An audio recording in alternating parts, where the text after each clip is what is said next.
আশ্চর্য হয়ে তাকিয়ে বলল রিশা। মানে গান গাইবো? কি গান? কুহু গলা খানিক খাকারি দিয়ে সুর দিয়ে গাইতে আরম্ভ করলো। তোমাকে চাই আমি আরো কাছে, তোমাকে বলার আরো কথা আছে, আমি বলতে পারি না মুখে, তওবা তওবা, দিলে জখম দিল, উহু আহা। গানের তালে তালে নাচছিল কুহু। আচমকা শক্তপোক্ত কিছুর সঙ্গে সজোরে ধাক্কা খেতে গান বন্ধ হয়ে গেল। চোখ মুখ খিচিয়ে নিল সে। কয়েক সেকেন্ড অতিবাহিত হওয়ার পর মনে হলো শূন্যে ভেসে আছে কুহু।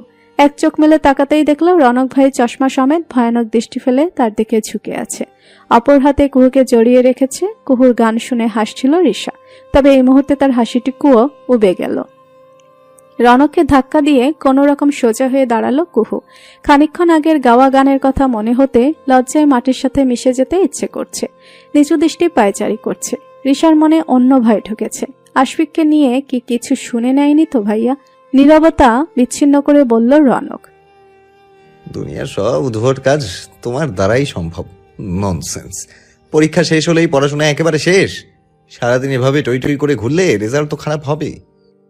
দৃষ্টি তুলে তাকালো কুহু। রনকের কথায় অপমানিত বোধ করল। চোখে মুখে রাগ নিয়ে বলল, রেজাল্ট খারাপ হোক তাতে আপনার কি সমস্যা? মেয়ে মানুষ বিয়ে করে শ্বশুর বাড়ি চলে যাব, এত পড়ে হবেটা কি? কুহুর অকপটে বলা কথা শুনে হতবুদ্ধি হয়ে তাকিয়ে রইল রনক। এই ইডিয়েট মেয়ে কি বলে নিজেও বোধহয় জানে না। একে নিয়ে সারা জীবন পার করবে কিভাবে রনক? আতপাগল বানিয়ে ছাড়বে তাকে। কপালে আঙ্গুল ঘষে নিজেকে ধাতস্থ করার চেষ্টা করল রনক। আশফিকের সাথে কুহুর হাসি মুখে দাঁড়িয়ে কথা বলাটা ঠিক সহ্য হয় না তার। কি চলছে মেয়ের মনে কে জানে। যে করেই হোক কৌশল এখন বাড়ি পাঠিয়ে দিতে হবে তাকে। শারমিন বেগম কফি হাতে মেয়ের রুমে আসলেন। রনককে দেখেই বললেন, তোর রুমে পেলাম না তোকে, আশফিককে কফি দিয়ে এসেছি, আর এই নে তোরটা। নিশ্চুপ কফি হাতে তুলে নিল রনক। শারমিন বেগম কুহুকে জিজ্ঞেস করলেন কফি খাবে কিনা। হাসি মুখে নাকচ করে দিল কুহু। শারমিন বেগম বেরিয়ে গেলেন। কুহুর ভেতর পায়চারি হয়ে আছে। একটুখানি ফাঁক ফোকর খুঁজছে আশফিকের সঙ্গে কথা বলার জন্য, কিন্তু এই জল্লাটার জন্য তো সময় মিলছে না। কুহুর হাব ভাব বুঝতে পারছে রিশা। চিন্তায় গলা শুকিয়ে এসেছে তার। না জানি কোন বিপত্তি ঘটে আজ। হাসার চেষ্টা করে ভাইয়ের উদ্দেশ্যে বলল রিশা, আমার কিছু কেনাকাটা করার ছিল ভাইয়া, আজকে তো তোর ছুটির দিন, আমাকে শপিং এ নিয়ে যেতে পারবি একটু? রিশার কথা শুনে চিন্তা দূরীভূত হলো কুহুর।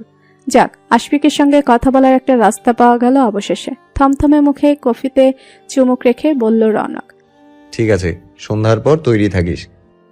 রনকের উত্তর শুনে মুখ চুপসে গেল কুহুর। রিশার সঙ্গোপনে দীর্ঘশ্বাস ফেলল।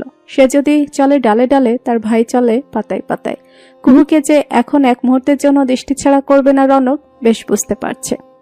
তোরা সবাই এখানে, এদিকে আমি একা একা বোর হচ্ছি, আমাকে ডাকতিস তোরা? আশফিকের ভরাট স্বরে কথা শুনে সকলে একত্রে তার দিকে দৃষ্টিপাত করল। রিশার চোখ দুটো চঞ্চল হয়ে উঠল মুহূর্তে। আশফিক সামনে আসলেই অজানা এক অনুভূতিতে ভাসে সে। কুহুর ঠোঁটে সূক্ষ্ম দুষ্ট হাসি। রনক কেবল একটা ছোট্ট হাসি ফিরিয়ে দিল আশফিককে। রিশার পুরো রুম হেঁটে হেঁটে দেখছিল আশফিক, খুব গোছানো আর পরিপাটি। আসবাব বলতে খাট, ওয়ার্ডরোব, পড়ার টেবিল আর ড্রেসিং টেবিল ছাড়া তেমন কিছুই নেই। কোনায় দুটো বড় ফ্লাওয়ার ভাস রাখা। দেওয়াল সজ্জিত কত রকম ওয়ালমেট দিয়ে। দেখেই বোঝা যাচ্ছে মেয়েটা খুব শৌখিন। এই প্রথম রিশার রুমে এসেছে আশফিক। চারিদিকটা দেখে বেশ প্রশংসা করল সে। রিশা নিষ্পলক দৃষ্টি ফেলে আশফিকের কথাগুলো মনোমুগ্ধের মতো শুনছিল। প্রিয়জনের করা প্রশংসা নিশ্চয়ই আনন্দ বাড়িয়ে দেয়। এই মুহূর্তে রিশার মনে হচ্ছে তার রুম সাজানোটা সার্থক। বেশিরভাগ সবকিছুই নীল রঙা, যেটা আশফিকের পছন্দের রং। টেবিলের উপর থেকে একটা ফটো ফ্রেম হাতে তুলে নিল আশফিক, যেটাতে রিশার হাসি মাখা একটা ছবি। আশফিকের হাতে নিজের ছবি দেখে হৃদস্পন্দন বেড়ে গেল রিশার। কুহু আশ্চর্য হয়ে তাকিয়ে আছে। শিকারি কি তবে নিজ থেকে ধরা দিচ্ছে? ছবিটাতে কিছুক্ষণ তাকিয়ে থেকে বলল আশফিক, সেই ছোট্ট রিশ, ছোটবেলায় আমি ধমক দিলেই কেঁদে ফেলতো, তারপর আমার সামনেই আসতো না ভয়ে। এবার এসে রিশকে দেখে আমি তো অবাক, কত বড় হয়ে গেছে। এবার আমি চলে গেলে তোর কথা খুব মনে পড়বে রিশ, বিশেষ করে তোর রান্না করা চিকেনের কথা আজীবন মুখে লেগে থাকবে। ভালো থাকিস তোরা। আর এই যে মিষ্টি কুহু, এই মেয়েটার সঙ্গে তোর আজীবনের একটা বন্ধন তৈরি হোক, বন্ধুত্ব থাকুক জনম জনম। রিশা বেশ গভীর মনোযোগ দিয়ে শুনল আশফিকের কথা। চলে যাবার কথা শুনে বুকের ভেতর চিনচিনে ব্যথা অনুভূত হলো তার, অথচ মুখে সেটুকু প্রকাশ করার কোনো উপায় নেই। জগতের নিয়ম বড্ড কঠিন।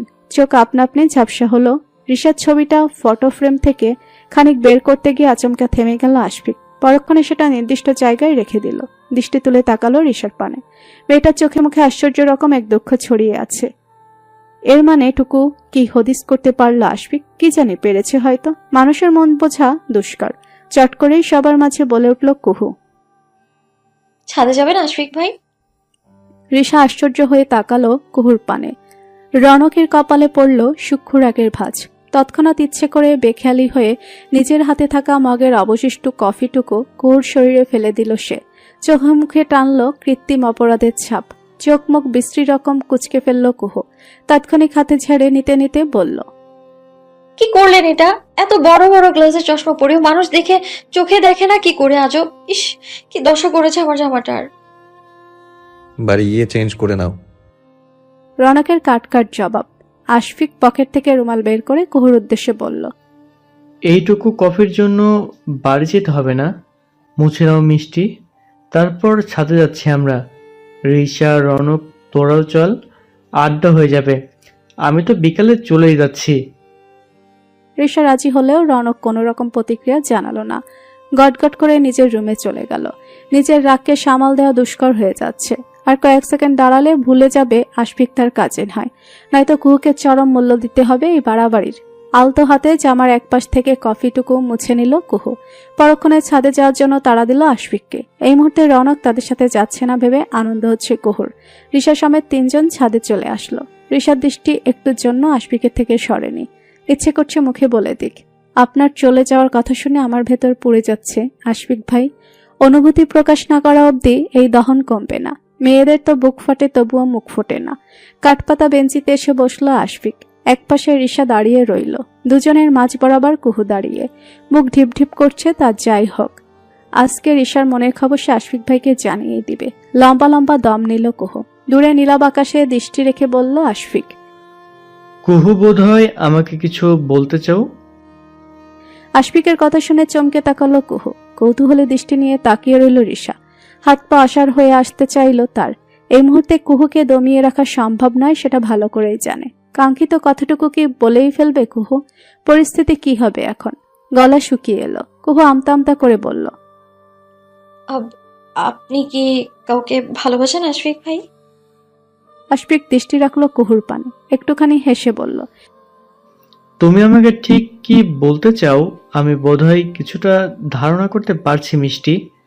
তুমি খুব মিশুকে একটা মেয়েও কুহু। তোমাদের সঙ্গে এই একদিনে ভালোই সংখ্যা পড়ে উঠেছে। ব্যক্তিগত কথা বলতে দ্বিধা নেই। আমার একজন পছন্দের মানুষ আছে, তার নাম জেনিত।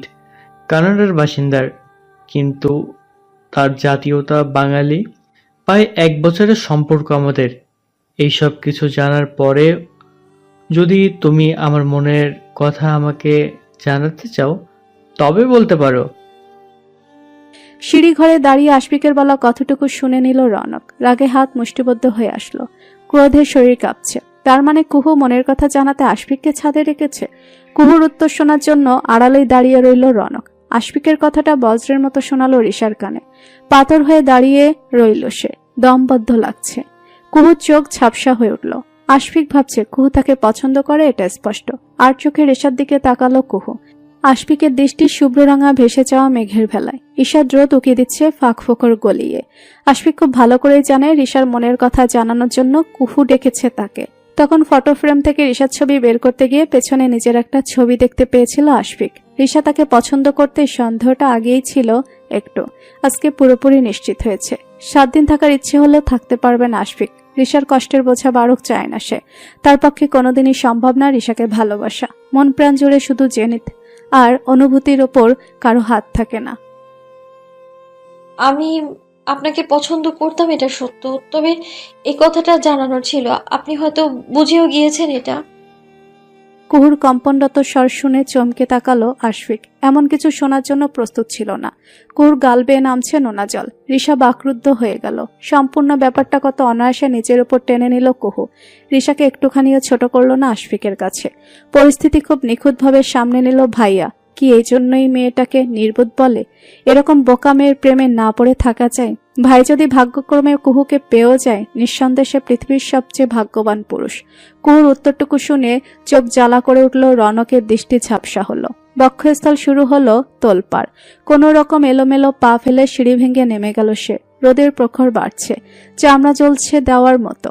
ছাদে আড়াআড়িভাবে কুল লম্বাটে ছায়া পড়েছে। সেদিকে স্থির দৃষ্টি রেখে তাকিয়ে আছে আশফিক। মেয়েটা ঠিক কতটা উদার মনা হলে এত বড় একটা বিষয় নিজের ওপর টেনে নিতে পারে। রিশা নিঃসন্দেহে ভাগ্যবতী। এরকম বন্ধু সচরাচর মেলে না।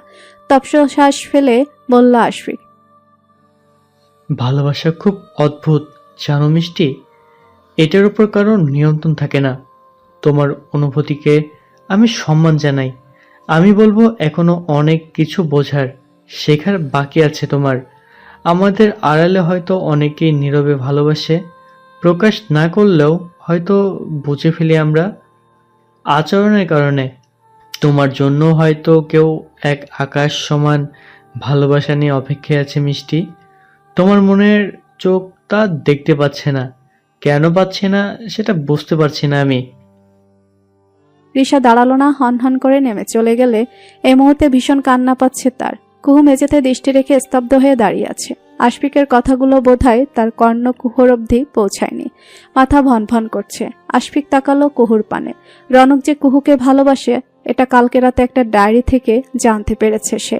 গভীর রাতে ডায়েরি বুকে নিয়েই ঘুমিয়ে পড়েছিল রনক। সেই ডায়েরিটাই পড়েছিল আশফিক। তবে তার মনে হয়েছে কাউকে ভালোবাসলে অনুভূতি এভাবে চেপে রাখা উচিত নয়। এই যে রিশা তাকে অনেক আগে থেকেই ভালোবাসত। যদি এটা আগেই প্রকাশ করত তবে জেনিতের সঙ্গে হয়তো প্রণয়ের সম্পর্ক গড়ে উঠত না আশফিকের। গল্পটা ভিন্নও হতো। হাতঘড়িতে চোখ রাখলো আশফিক। খানিকক্ষণ পরেই চলে যাবে সে।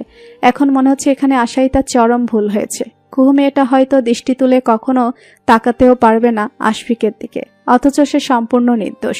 বেলকনিতে দাঁড়িয়ে আছে রনক। কেমন হাঁসফাঁস লাগছে তার। আশফিক তো কুহুকে প্রত্যাখ্যান করেছে, তবুও ভেতরের কষ্ট একটুখানিও কমছে না, অস্থির লাগছে। তার অনুভূতিটুকু কি একটুও বুঝতে সক্ষম হলো না মেয়েটা? কুহুর এমন পরিবর্তন মানতে পারছে না রনক। মস্তিষ্ক এলোমেলো হয়ে যাচ্ছে। কুহুর মতো নম্র, লাজুক, সরল মনা মেয়ে অকপটে কোনো পুরুষকে মনের কথা জানাতে পারে, এটা অকল্পনীয়। মানুষের মন বোঝা সত্যিই দূর। রাগে কপালের রগ ফুলে উঠল রনকের। স্বাগতোক্তি করল সে। ইহ জন্মে আমি তোমাকে নিজের মনের কথা জানাবো না মেয়ে, যতক্ষণ না তুমি নিজে থেকে আমাকে কাছে টেনে নেবে, মনের কথা বলবে। রাত্রপ্রহর আকাশে অগণিত নক্ষত্রের ছড়াছড়ি। চারটা কেবল একা নিঃসঙ্গ। ঠিক রিশার মতো জানালার গ্রিল ধরে দাঁড়িয়ে আছে রিশা। চোখের জল কপলে শুকিয়েছে। অনিশ্চিত কিছু নিয়ে বোধহয় বেশি আশা করা ঠিক না। পরে আশাহত হলে সইবার মতো ক্ষমতা থাকে না। আশফিক ভাইকে ফেসবুকে তো কোনোদিন তেমন কিছু পোস্ট করতে দেখেনি রিশা। জেনিত নামের কোনো মেয়ের সঙ্গে রিলেশনে থাকলে একদিন হলেও নিশ্চয়ই ছবি পোস্ট করতো মেয়েটার সঙ্গে। খানিকক্ষণ আগে আশফিকের আইডি তন্ন তন্ন করে ঘেটেও তেমন কিছু মিলেনি। মন বলছে সব মিথ্যে বলেছে আশফিক ভাই। লোকটা তো টের পাচ্ছে না কেউ একজন যে তার জন্য ভেতরে ভেতরে শেষ হয়ে যাচ্ছে। কথাটুকু ভাবতেই চোখ ভিজে উঠল আবার। রাতের আহারের জন্য মেয়েকে ডাকলেন শারমিন বেগম। রুমের ভেতর থেকেই জানিয়ে দিল রিশা সে আজকে খাবে না। অগত্যার মেয়েকে বিরক্ত করলেন না শারমিন বেগম। খাবার গুছিয়ে তুলে রাখলেন। খাটের উপর হয়ে শুয়ে আছে রনক। হাতে কুহুর একটা ছবি। বেশ প্রাণোচ্ছল আর হাসি খুশি লাগছে মেয়েটাকে। কি আছে এই মেয়ের মধ্যে বুঝতে পারে না রনক। পৃথিবীতে এত এত মেয়ে থাকতে তার অনুভূতিটুকু কেন এই মেয়েকে ঘিরেই জন্মালো, যে কিনা অনুভূতি বোঝার ক্ষমতা রাখে না। একদম শুরুতেই কুহুকে দেখে ভালোবাসা জন্মে গিয়েছিল এমন নয়। মেয়েটা সবসময় একটা না একটা উদ্ভট কাজ করতই। রনক প্রচন্ড বিরক্ত। রাগ হলেও তা একসময় ভালোবাসায় রূপ নিয়েছিল। পৃথিবীর সবচেয়ে অত্যাশ্চর্য বোধহয় ভালোবাসার অনুভূতি। এটা কখন কার জন্য হয়ে যায় বলা দায়। পরিস্থিতির এমন এক পর্যায়ে দাঁড়িয়ে আছে রনক। না কুহুকে ভোলা সম্ভব আর না ছেড়ে দেওয়া। আজকের ঘটনা আর অন্তরকে চূর্ণ বিচ্ছিন্ন করে দিয়েছে। কতটা আঘাত করেছে হৃদয় সেটা কুহুর ধারণার সহস্র মাইল বাইরে।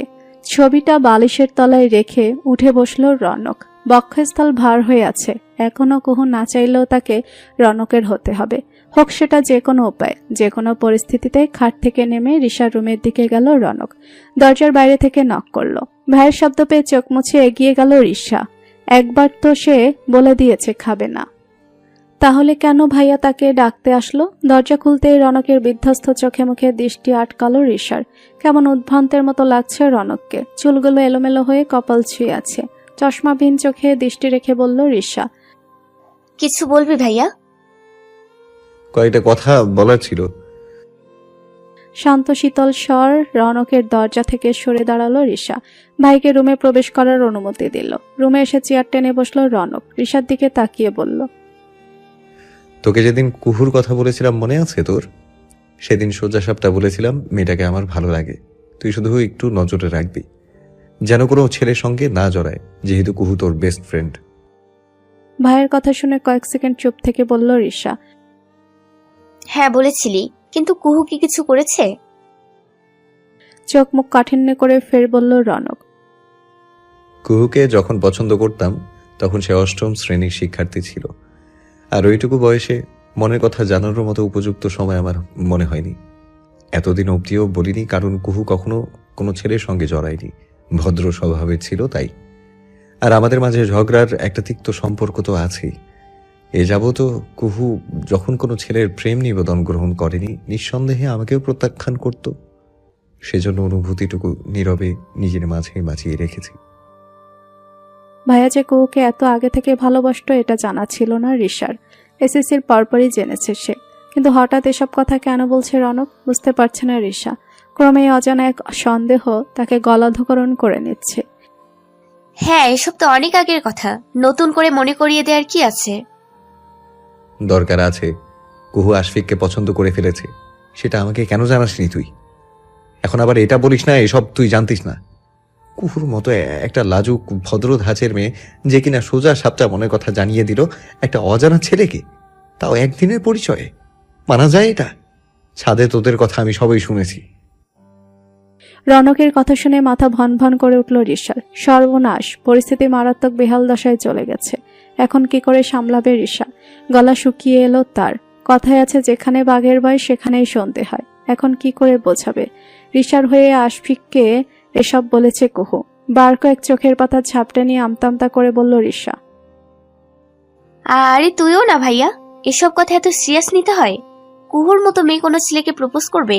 এটা তো নিজ কানে শুনলেও তোর বিশ্বাস করার কথা না, কারণ তোর চেয়ে ভালো কুহুকে কে জানে। রিশ, অযথা কথা বাড়ছে, আমার কথার উত্তর চাই। ডেয়ার ছিল।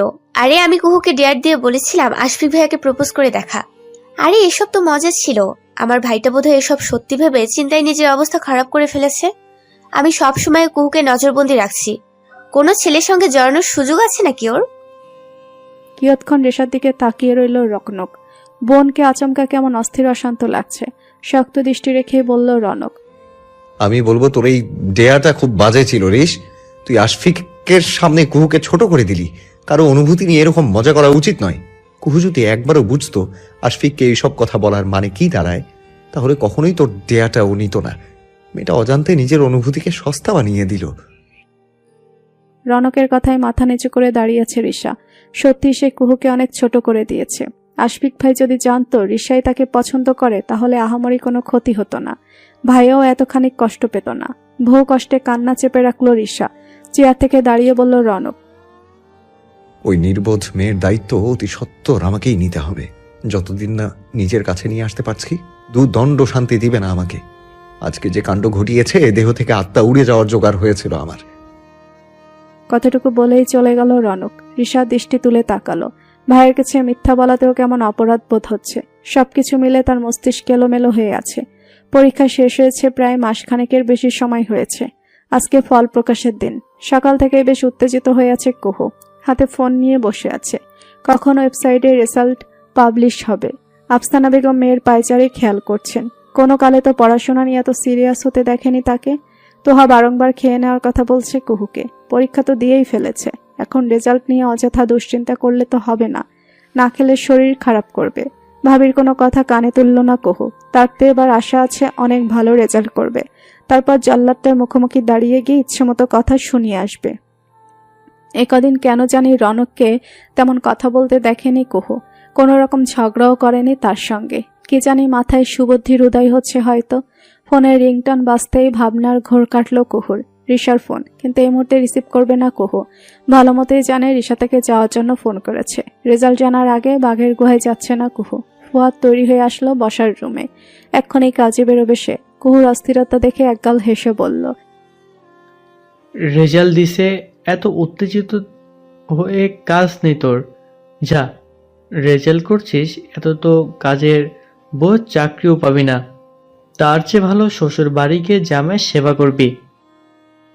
ছেলের কথা শুনে মিটিমিটি হাসছেন আফসানা বেগম। কুহু চোখ মুখ বিশ্রী রকম কুচকে ফেলল। ভাই সবসময় তাকে খুঁচিয়ে কথা বলে, শুধু ভালো রেজাল্ট আসুক একবার। সবার কথার দাঁত ভাঙা জবাব দেবে কুহু। তোহা মোবাইল নিয়ে ব্যস্ত হলো। ওয়েবসাইটের রেজাল্ট আসতে চেঁচিয়ে উঠল, কুহুর আত্মা কেঁপে উঠল। কোনো রকম তোহার হাত থেকে ফোন ছিনিয়ে নিয়ে রেজাল্ট দেখল সে। ফুহাদ আর আফসানা বেগম তাকিয়ে আছে তোহার মুখের দিকে, কেমন ফ্যাকাশে লাগছে। কুহু স্তব্ধ হয়ে আছে। শুকনো ঢোক গিলে বলল তোহা। সিজিপিএ 2.26 পেয়েছে কুহু। ফুয়াদ অট্ট হাসিতে ফেটে পড়ল। কুহুর মুখখানা চুপসে গেল। এরকম বাজে রেজাল্ট হওয়ার মতো পরীক্ষা তো সে দেয়নি। সোফায় ফোন ছুঁড়ে ফেলে হাত পা তুলে বসে রইল কুহু। মনে হচ্ছে পড়াশোনা তাকে এবার ইস্তফা দিতেই হবে। চোখ জলে ভেসে উঠল। ছেলে আয়েশকে কোলে তুলে নিয়ে বোনের সামনে এসে দাঁড়ালো ফুহাদ। মাথায় হাত বুলিয়ে নিয়ে বলল, তো চাকরি করতে হবে কেন? আমি আছি তো সংসারে হাল ধরতে। মাকে দেখার জন্য যথেষ্ট নয় আমি? বরং তোকে ভালো করে বিয়ে দিতে পারলেও আমাদের শান্তি। তোর পরীক্ষার আগে একটা সম্বন্ধের কথা বলেছিলাম না? তারা কালকে আসতে চাইছে। ছেলে কলেজে চাকরি করে, খুব ভদ্র। ভাইয়ের কথা শুনে মাথা নিচু করে বসে রইল কুহু। মনে হচ্ছে তার মতো অকর্মা ঢেকির বিয়ে করে ফেলাই উত্তম। পাশ থেকে ছেলের কথা শুনে ভীষণ খুশি হলেন আফসানা বেগম। এই সম্বন্ধটা এখনো তার মেয়ের অপেক্ষায় আছে। কুহুর মতামত জানতে চাইল তোহা। সোফা থেকে নেমে বলল কুহু, তোমাদের যা ইচ্ছে হয় করো। কতটুকু বলে মোবাইল হাতে নিয়ে রুমে চলে গেল কুহু। উপস্থিত সবাই খুব খুশি হলো কুহুর কথায়। মানে অবশেষে মত দিল মেয়েটা। তোহা তো জোর গলায় বলেই ফেলল, কুহুকে তাদের পছন্দ হবে। এক দেখাতেই পুত্রবধূ করে নিয়ে যেতে চাইবে তারা। ফুহাদ জানালো, ঢাকায় ছেলের বোনের বাড়িতে থাকে সে। গ্রামে বাবা মা আছেন। কালকে ছেলের বোন আর বোন জামাই নিয়ে আসবে। তাদের পছন্দ হলেই বাকি কথা এগোবে। বিয়ের কথা শুনে আচমকা মন আরো দ্বিগুণ খারাপ হয়ে গেল কুহুর। চোখ ঘোলাটে হয়ে যাচ্ছে বারবার। অদ্ভুত এক অনুভূতি হচ্ছে। তবে এবার ভাইয়ের মুখের উপর না বলতে পারল না সে। নিজের তো পছন্দের কেউ নেই, তাহলে অযথা তাদের কষ্ট দিয়ে কি হবে। আর যে রেজাল্ট করেছে, এত জোর গলায় কিছু বলতেও পারবে না। হাতে থাকা ফোনটা বেজে উঠল কুহুর। স্ক্রিনে রিশার নাম। এতক্ষণে জল্লাদ সহ রিশা যে তার রেজাল্ট জেনে গেছে, এতে সন্দেহ নেই। এই মুখ নিয়ে রিশাদের বাড়ি যাবে কি করে কুহু? আচমকা তার মাথায় একটা বুদ্ধি খেলে গেল। দমবার মতো পাত্রী তো সে নয়। বিয়ের খবরটা অবশ্যই বড়মুখ করে বলেই আসতে পারে। ভাবনা মোতাবেক রিশাদের বাড়ির উদ্দেশ্যে রওনা হলো সে। রাশেদ জামাল মিষ্টির প্যাকেট হাতে নিয়ে বাড়ি এসেছেন। মেয়ে তার খুব ভালো রেজাল্ট করেছে। খুশির অন্ত নেই তার। রিশা প্যাকেট খুলে আগে বাবাকে মিষ্টি খাইয়ে দিল, তারপর মায়ের মুখে তুলে দিল। কিছুটা দূরে হাত ভাঁজ করে দাঁড়িয়ে আছে রনক। বোনের ভালো ফলাফলে আনন্দ হচ্ছে তার, তবে কোথাও একটা খারাপ লাগার রেশ রয়ে গেছে। কুহুর ফলাফল খুব একটা ভালো হয়নি। নিশ্চয়ই মন খারাপ করে ঘরে বসে আছে মেয়েটা। রিশাকে দিয়ে বারবার ফোন করিয়েছে রনক। বলেছে কুহু আসলে তাকে বুঝিয়ে সুঝিয়ে যেন মন ভালো করে দেয়। মিষ্টির প্যাকেট নিয়ে ভাইয়ের সামনে এসে দাঁড়ালো রিশা। হাসি মুখে একটা মিষ্টি তুলে নিল রনক। তখনই সদর দরজায় কুহুর আগমন হলো। বেশ ফুরফুরা মেজাজেরই লাগছে তাকে। ভুরু কুচকে তাকালো রনক। বসার ঘরে প্রবেশ করে রাশেদ জামেলের উদ্দেশ্যে সালাম জানালো কুহু। পরক্ষণে রিশা কুহুর হাত ধরে রুমে নিয়ে চলে গেল। আয়েশি ভঙ্গিতে খাটে বসলো কুহু। পাশে রিশাকে বসতে বলল। পরক্ষণে প্যাকেট থেকে মিষ্টি তুলে নিয়ে মুখে পুরে চিবুতে চিবুতে বলল, দারুণ একটা নিউজ আছে ঋষু, জানো? রিশা কিছু বলার পূর্বেই রনকের আগমন হলো। কুহুর দিকে তাকিয়ে বলল সে, রেজাল্ট খারাপ করেও দুর্দান্তভাবে উল্লাস করা যায় তাহলে। ঘাড় ঘুরিয়ে ভাইয়ের দিকে তাকালো রিশা। এখন তো মনে হচ্ছে সে নিজে এসে পড়েছে কুহুর মন খারাপ করে দিতে। তারা কথা না বললেই নয়। কুহু অবাক হলো রনকের খোঁচা শুনে। এই কয়দিনে তো ভালোই চুপচাপ ছিল। আজকে যেই সুযোগ পেয়েছে অমনি ঝগড়া করার জন্য চলে এসেছে বদের হাড্ডিটা। রিশার দিকে তাকিয়ে বলল কুহু, তোর ভাইকে বলে দে আমি অন্য কারণে মিষ্টি মুখ করে উল্লাস করছি। কালকে ছেলে পক্ষ দেখতে আসছে, আমায় পছন্দ হলে একেবারে বিয়ে করে নিব, বুঝলি? এসব পড়াশোনা আর করবোই না, অন্তত তোর ভাইয়ের কাছ থেকে তো রেহাই পাবো। রিশা যেন সপ্তম আকাশ থেকে টুপ করে মাটিতে পড়ল। দ্রুত ভাইয়ের দিকে তাকালো সে। কুহুকে দেখতে আসছে কালকে। বিষয়টা রিশারই হজম হচ্ছে না। যদি পাঠ্যপক্ষের পছন্দ হয়ে যায়, বিয়ে তো আটকাবে কি করে? রনকের কোনো ভাবান্তর দেখা গেল না। শক্ত ভরাট পুরুষালী স্বরে বলল সে। একে তো রেজাল্ট খারাপ করেছে, এখন নির্লজ্জের মতো বিয়ের কথা বলতে এসেছে। এরকম মাথামোটা মেয়েকে কোন ছেলে বিয়ে করছে কে জানে। ছেলেটির প্রতি আমি দুঃখ প্রকাশ করছি। রনকের কথায় তেলবেগুনে জ্বলে উঠল কুহু। ক্রোধে তার শরীর কাঁপছে। পরিস্থিতি বুঝতে পেরে কালবিলম্ব না করে কোনো রকম প্রস্থান করল রনক। রিশা মূর্তির মতো ঠায় দাঁড়িয়ে আছে। ভাইয়ের এরকম সহজ প্রতিক্রিয়া ঠিক হজম করা যাচ্ছে না। ভেবেছিল সিনেমার ভিলেনদের মতো করে কোলে তুলে নিয়ে কাজী অফিসের দিকে রওনা হবে রনক। এখন তো দেখা যাচ্ছে পরিস্থিতি অনুকূলে। কুহুর বিয়ে হয়ে গেলেও কিছু যায় আসে না তার ভাইয়ের। সবকিছু মাথার উপর দিয়ে গেল রিশার। শুকনো ঢোক গিলে কুহুর উদ্দেশ্যে বলল। এই কুহু, তুই কি সত্যি বিয়ে করে নিবি? মানে মানসিকভাবে প্রস্তুত আছিস তো, নাকি মজা করতে এসেছিস? নিজেকে ধাতস্থ করে রিশার মুখোমুখি এসে দাঁড়ালো কুহু। সিরিয়াস হয়ে বলল। আমি সত্যি বলছি রিশু, ভাইয়া অনেকদিন আগেই বলেছিল এই সম্বন্ধের কথা। যা বিচ্ছিরি রেজাল্ট করেছি, এরপর কোন মুখে আবার ছেলেপক্ষকে আসতে পাতা দিব বল? আর আমার মায়ের কথা তো জানিসই, সারাক্ষণ দুশ্চিন্তায় থাকে। বিয়ে না দেওয়া পর্যন্ত শান্তিই নেই তার। রিশা আবার পুরোপুরি বিশ্বাস করলো কুহুকে। কেন যেন প্রচন্ড খারাপ লাগছে রিশার। অথচ তার ভাই এখনো কেমন শান্ত। সবে তো ছেলেপক্ষ আসবে, এখনো কিছুই ঠিকঠাক হয়নি। নিজেকে বোঝালো রিশা। পরক্ষণে কুহুর চোখের দিকে তাকিয়ে বলল। আচ্ছা কুহু, যদি তোকে আমার ভাইয়ের বউ করতে চাইতাম, তুই রাজি হতিস? রিশার চোখের কথায় বড় বড় করে তাকালো কুহু, যেন বিরাট অন্যায়ের কিছু শুনে নিয়েছে। প্রশ্নই আসে না। রৌনক ভাইকে বিয়ে করব, এটা তো কল্পনাও করা যায় না। তোর মাথা কি নষ্ট হয়ে গেছে রিশু? কি আবল তাবল বকছিস তুই? আমি রৌনক ভাইকে নিজের ভাইয়ের চোখেই দেখি। রিশার কিছু বলল না, গোপনে একটা দীর্ঘশ্বাস ফেলল। দরজার বাইরে দাঁড়িয়ে সবটাই শুনেছে রনক। রাগে তার কপালের মোটা রগ দৃশ্যমান হয়েছে। কুহু তাকে ভাইয়ের নজরে দেখে শুনে কান ঝাঁঝা করে উঠেছে। গায়ে যেন আগুন লাগিয়ে দিয়েছে কেউ। বিড়বিড় করে স্বগতোক্তি করল রনক। একবারও ভাগে পাই বেয়াদব মেয়ে। ভাই থেকে কিভাবে স্বামী হয় সেটা অক্ষরে অক্ষরে বুঝিয়ে দেব। একরাশ রাগ আর বিরক্তি নিয়েই নিজের রুমে পা বাড়ালো রনক। যে মেয়েকে ছোট থেকে বইয়ের নজরে নজরে রেখেছে, সে কিনা এতদিন এসে বলছে ভাইয়ের নজরে দেখে। কুহুর মুখে ভাই শব্দটা বোধহয় সবচেয়ে বিশ্রী শোনায়। ছেলের রুমের সামনে দাঁড়িয়ে ভেতরে প্রবেশ করার অনুমতি চাইলেন শারমিন বেগম। মুহূর্তে সমস্ত রাগকে দূরে ঠেলে দিয়ে মাকে ভেতরে আসতে বলল রনক। শারমিন বেগমের মুখে অন্যরকম এক হাসি লেপ্টে আছে। হাতে কাগজের মতো কিছু একটা দেখা যাচ্ছে। চেয়ার টেনে ছেলের মুখোমুখি বসলেন শারমিন বেগম। তোর জন্য একটা মেয়ে দেখেছে তোর বাবা, ভীষণ মিষ্টি দেখতে মেয়েটা, মেডিকেলে পড়ছে। ছবি নিয়ে এসেছি, তোর পছন্দ হলে আমরা কালকে দেখতে যাব। কথাটুকু বলে রনকের দিকে ছবিটা বাড়িয়ে দিলেন শারমিন বেগম। খানিকক্ষণ আগের রাগটা আবার মাথা চাড়া দিল রনকের। একে তো সে আছে এক অন্য চিন্তায়, এখন বাড়তি আরেক ঝামেলা। চোখ মুখ কুচকে বলল রনক। কি শুরু করলে মা? আমি এখন বিয়ে করব না, সবে চাকরিতে যোগ দিয়েছি। যাক না আরো 1 বছর। কার বিয়ের কথা হচ্ছে এখানে? রিশার কণ্ঠস্বর পেয়ে ঘাড় ঘুরিয়ে তাকালেন শারমিন বেগম। সাথে কুহু দাঁড়িয়ে আছে। হাসি মুখে দুজনকে ডাকলেন শারমিন বেগম। পরক্ষণে বিস্তারিত খুলে বললেন। রিশার দব্বধায় আজ জ্ঞান হারাবে কি শুরু করলো। একদিন এই দুজনের বিয়ের খবর কুহু ছবিটা হাতে নিয়ে দেখতে থাকলো। আর চোখে কুহুকে খেয়াল করছিল রনক। বাইরে থেকে রাশেদ জামালের ডাক আসতেই উঠে চলে গেলেন তিনি। রনককে বলে গেলেন আবার আসবেন খানিকক্ষণ বাদে। রনক কিছু বলল না। প্রলম্বিত শ্বাস ফেলে ছবিতে চোখ রেখে বলল কুহু। আরে পোড়া কপালিটা বেচারি জানেও না কোন জল্লাদের খপ্পরে এসে পড়বে। এই বয়সে এই জীবনটা শেষ হয়ে যাবে তার। কুহুর কণ্ঠে আফসোস, যেন কেঁদে দিবে এমন কৃত্রিম ভাব। ঘন ভুরু দুটো কুচকে গেল রনকের। মানে কি বলতে চাইছো তুমি? তৎক্ষণাৎ মুখে হাসি টেনে বলল কুহু। মানে আপনি বড় সৌভাগ্যবান। একটা মেয়ে আপনাকে বিয়ে করছে, নিজের জীবনের তোয়াক্কা না করে। বাহ! রনকের রাগ চরম আকার ধারণ করলো। পাশ থেকে রিশা বলল। আন্দাজে কথা বলিস না কুহু, ভাইয়া তো বলেছে বিয়ে করবে না এখন। মুখখানিক বাঁকিয়ে বলল কুহু। তোর ভাই যে বউ পাচ্ছে এটাই তো বেশি, বয়সটা তো কম হলো না। ঠিক সময় বিয়ে করলে তো দু একটা ছেলে পেলেও থাকতো। কুহুর কথায় আশ্চর্য বনে গেল রনক। হতবুদ্ধি হয়ে তাকিয়ে রইল কিয়ৎক্ষণ। তার মতো তাগড়া যুবককে কোন দিক থেকে বয়স্ক লাগে। চোখ মুখ শক্ত করে বসা থেকে উঠে দাঁড়ালো রনক। তখনই শারমিন বেগমের আগমন হলো। হাসি চেপে বেরিয়ে গেল কুহু। গেছে সপ্তাহে কুহুকে দেখে গেছে ছেলেপক্ষ, আর এই সপ্তাহে বিয়ের তোড়জোড় শুরু হয়ে গেছে। সবকিছু এত দ্রুত হয়ে যাবে ভাবেনি কুহু।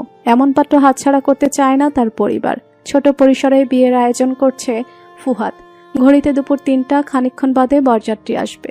যার সঙ্গে বিয়ে ঠিক এবার নিয়ে বোধহয় মাত্র 2বার কথা হয়েছে কুহুর। রাতিম ছেলেটির নাম। কালকেই নাকি গ্রামের বাড়িতে গিয়েছে সে, বাবা মাকে নিয়ে আসার জন্য। সকালে সেটা ফোন করে জানিয়ে দিয়েছে কুহুকে। লোকটাকে কেমন গম্ভীর মনে হয়েছে কুহুর কাছে। প্রয়োজনের তুলনায়ও কথা কম বলে। ভালো করে কুহুকে খেয়াল করেছে কিনা কে জানে। কুহুর মাথার পেছনে টকটকে লাল দোপাট্টা বেঁধে দিয়ে বলল তোহা,